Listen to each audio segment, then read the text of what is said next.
అధ్యక్ష ఈ కోర్స్ చదివే పిల్లలు ఒంగోలు క్యాంపస్ పిల్లలు కూడా ఇడుపులపాయలో చదువుతారు అధ్యక్ష.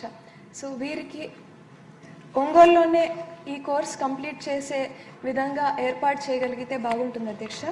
అదేవిధంగా శ్రీకాకుళం IIITలో chemical engineering and material sciences BTech చదువుతున్న పిల్లలు కూడా నూజివీడ్లో కోర్స్ కంప్లీట్ చేస్తారు అధ్యక్ష. వీరికి కూడా శ్రీకాకుళంలోనే ఈ కోర్స్ కంప్లీట్ చేసే విధంగా ఏర్పాటు చేస్తే బాగుంటుందని మీ ద్వారా మంత్రి వారిని కోరుతున్నాను అధ్యక్ష.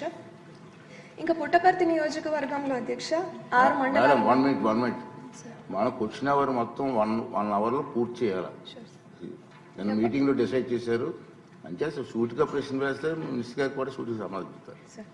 సార్ పుట్టపర్తి నియోజకవర్గంలోని 6 మండలాల్లో కేవలం బుక్కపట్నం మండలంలో ఒక గవర్నమెంట్ డిగ్రీ కాలేజ్ ఉంది అధ్యక్ష. 2018 సంవత్సరంలో గౌరవ ముఖ్యమంత్రి వర్యులు నారా చంద్రబాబు నాయుడు గారు దీనికి 3 crores అమౌంట్ శాంక్షన్ చేసి ఇచ్చారు అధ్యక్ష.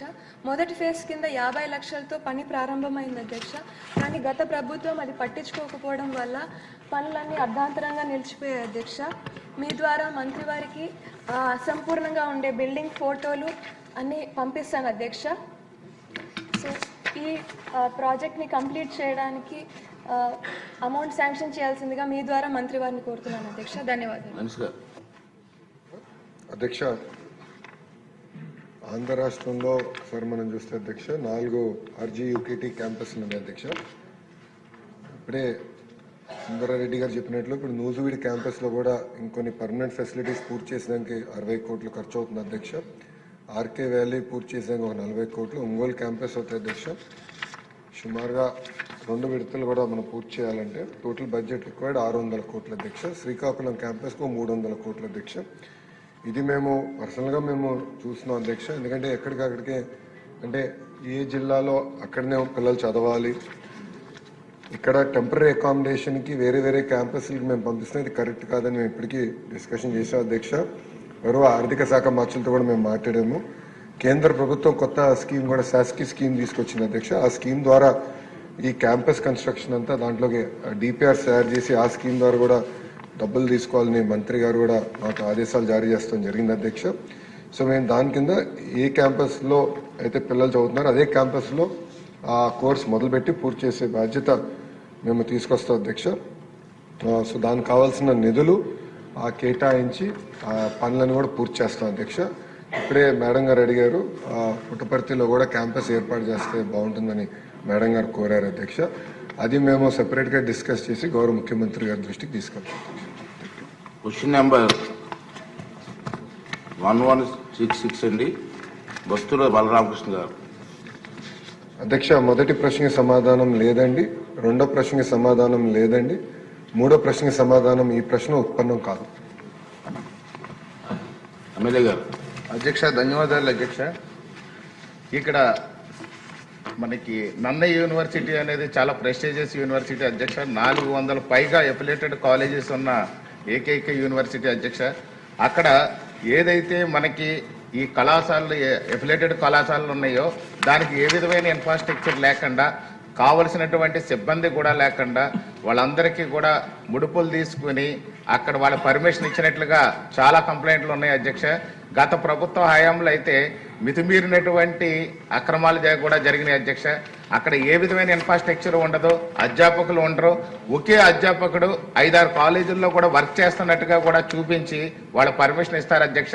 అందులో యూనివర్సిటీ అధికారులు కూడా కుమ్మక్కయ్యే ఇంత అన్యాయాన్ని పెద్ద ఎత్తున విద్యార్థులందరికీ కూడా అన్యాయం చేస్తున్నారు అధ్యక్ష.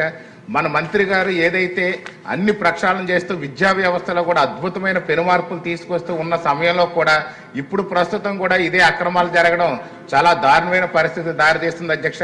అంతేకాకుండా అక్కడ చూస్తే ఏ విధమైన ఇన్ఫ్రాస్ట్రక్చర్ ఉండదు అధ్యక్ష. ఒక్క పర్మిషన్ ఇవ్వడానికి చెక్ చేయడానికి వెళ్ళిన అధికారులకు మాత్రం అప్పుడు టెంపరీ బోర్డులో ఏదో సినిమా సెట్టింగ్లా చేసి పర్మిషన్ తీసుకుని ఆ తర్వాత మొత్తం క్లోజ్ చేసి వెళ్ళిపోతారు అధ్యక్ష. యూనివర్సిటీ అధికారులు కూడా అందులో కుమ్మక్కాయ చేయడం అనేది చాలా దారుణం అధ్యక్ష. అంతేకాకుండా ఎగ్జిక్యూటివ్ కౌన్సిల్ అనేది కూడా ప్రతి 3 ఏళ్లకు ఒకసారి మారుతుంది అధ్యక్ష. కానీ వైసీపీ ప్రభుత్వ హయాంలో వాళ్ళు నియమించారు.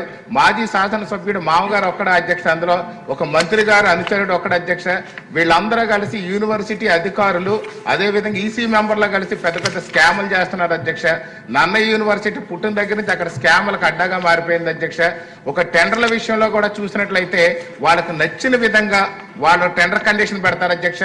వాళ్ళకి సంబంధించినటువంటి కంపెనీకి కాంట్రాక్ట్ వచ్చే విధంగా టెండర్ కండిషన్స్ అన్ని కూడా మాడిఫై చేస్తారు. First call, second call, third call అని కాల్ చేసి అందులో ఉన్న టెండర్ కండిషన్లో ఎలిజిబిలిటీ క్రైటీరియాను మార్చి నచ్చిన కంపెనీలు, బినామీ కంపెనీలకు మాత్రమే వాళ్ళు వర్క్ ఆర్డర్ ఇచ్చే విధంగా చేస్తుంటారు అధ్యక్ష. ఎగ్జిక్యూటివ్ కౌన్సిల్ కూడా దాన్ని పూర్తిగా సపోర్ట్ చేస్తుంది. గడిచిన ప్రభుత్వంలో కానీ చూసినట్లయితే పూర్తి స్థాయిలో మనకు అన్ని అక్రమాలు అధ్యక్ష. అక్కడ ఇండోర్ స్టేడియం ఉంది అధ్యక్ష, అది అన్యాయంగా జరిగింది. అదే విధంగా చూస్తే ఒక స్విమ్మింగ్ పూల్ నిర్మాణం జరిగింది, ఇప్పటికీ కూడా పూర్తి అవ్వట్లేదు అధ్యక్ష. బిల్లులు మాత్రం భయంకరంగా వాళ్ళంతా కూడా కాజేసినటువంటి పరిస్థితి ఉంది. అలాగే చూస్తే లాస్ట్ గవర్నమెంట్ లో కూడా ఒక్క నిమిషం అధ్యక్ష, ఇది చాలా ఇంపార్టెంట్, ఒక్క నిమిషం సార్ అధ్యక్ష. ఇది ఫీజుల విషయంలో కూడా డీడీలు క్లోనింగ్ చేసి భయంకరమైనటువంటి దోపిడీలు జరిగినాయి అధ్యక్ష. ఒక కాలేజీ ఎగ్జామినేషన్ ఫీజుకి డీడీ ఇస్తే అదే డీడీని 10 కాలేజీలు 15 కాలేజీలకు కూడా ఆ డీడీలు అదే నెంబర్ వేసి ఆ చెక్ని ఆ డీడీ నెంబర్ వేసేసి మిగతా కాలేజీలు అన్నింటికి కూడా అదే పెట్టారు అధ్యక్ష.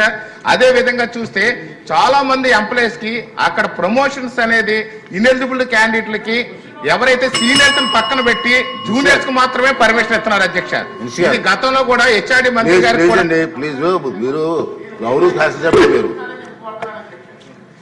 అధ్యక్ష, ఎవరో సభ్యులు అడిగిన ప్రశ్నకి నేను సమాధానం సూటిగా చెప్పాను అధ్యక్ష. వివరాలు ఏమైనా ఉంటే సెపరేట్ గా గౌరవ సభ్యులు పంపిస్తే ప్రభుత్వానికి తప్పనిసరిగా నేను యాక్షన్ తీసుకుంటాను. ఎందుకంటే గౌరవ సభ్యులు గతంలో కూడా నాకు రిప్రజెంటేషన్ ఇచ్చారు ఇదే యూనివర్సిటీకి, కానీ వేరే ఇష్యూస్ పైన నాకు రిప్రజెంటేషన్ కూడా ఇచ్చారు. అది కూడా నేను అది కూడా రివ్యూ చేసి నేను ఈ హౌస్కి వస్తాం కూడా జరిగింది అధ్యక్ష. అధ్యక్ష, సార్ చెప్పినట్లు ఏంటంటే గౌరవ సభ్యులు చెప్పినట్లు నేను సభ్యుడిని కోరేది ఏ కాలేజ్కి ఇట్లా పర్మిషన్ ఇచ్చారో ఆ వివరాలు ఉంటే దయచేసి నా దృష్టికి తీసుకురామని నేను కోరుతున్నా అధ్యక్ష. అంతేకాకుండా అధ్యక్ష, ఈ అఫిలియేషన్ అనేది ఒక్కొక్క యూనివర్సిటీ ఒక్కొక్క విధానం పాటిస్తుంది అధ్యక్ష. ఎందుకంటే వాళ్ళకి అటానమీ ఇస్తాం కనుక అది స్టాండర్డైజేషన్ కూడా చేసేదానికి ఒక యూనిఫైడ్ యాక్ట్ తీసుకొద్దాం అనేది ఈ ప్రభుత్వం ప్రయత్నం. అంతేకాకుండా ఇది మొత్తం డిజిటైజ్ చేసి కేవలం కాలేజీలే కాదు, రేపు జూనియర్ కాలేజీలు కానీ పాఠశాలలో కానివ్వండి, అఫిలియేషన్ అంతా స్ట్రీమ్ లైన్ చేసి ఆన్లైన్ పెట్టి proper geo tagging with photos వీడియోస్తో కూడా పెట్టాలనేది ప్రభుత్వం తీసుకుంటుంది, నిర్ణయం తీసుకుంది అధ్యక్ష. ఆ దిశగా మేము అడుగులేస్తున్నాం అధ్యక్ష. ఇంకా ఈ ఎగ్జిక్యూటివ్ కౌన్సిల్ ఎవరో సభ్యులు చెప్పారు, ఇప్పటికీ వైస్ ఛాన్సలర్స్ అందరూ కూడా మార్పులు చేర్పులు చేశాం. త్వరలో ఎగ్జిక్యూటివ్ కౌన్సిల్లో కూడా మేము మార్పులు చేర్పులు చేయబోతున్నాం. నెక్స్ట్ అండి, క్వశ్చన్ నెంబర్ 1413 గాలి భానుప్రకాష్ గారు, పురపాలక శాఖ మంత్రులు. అధ్యక్ష, మొదటి ప్రశ్న, తప్పుడు కుల ధృవీకరణ పత్రం సమర్పించారని తీవ్రమైన ఆరోపణలు ఉన్నప్పటికీ పుత్తూరు పురపాలక సంస్థ చైర్మన్ ఆ పదవిలో కొనసాగుతున్నారని అడిగారు అధ్యక్ష. అతను రిమూవ్ చేయటం జరిగింది అధ్యక్ష.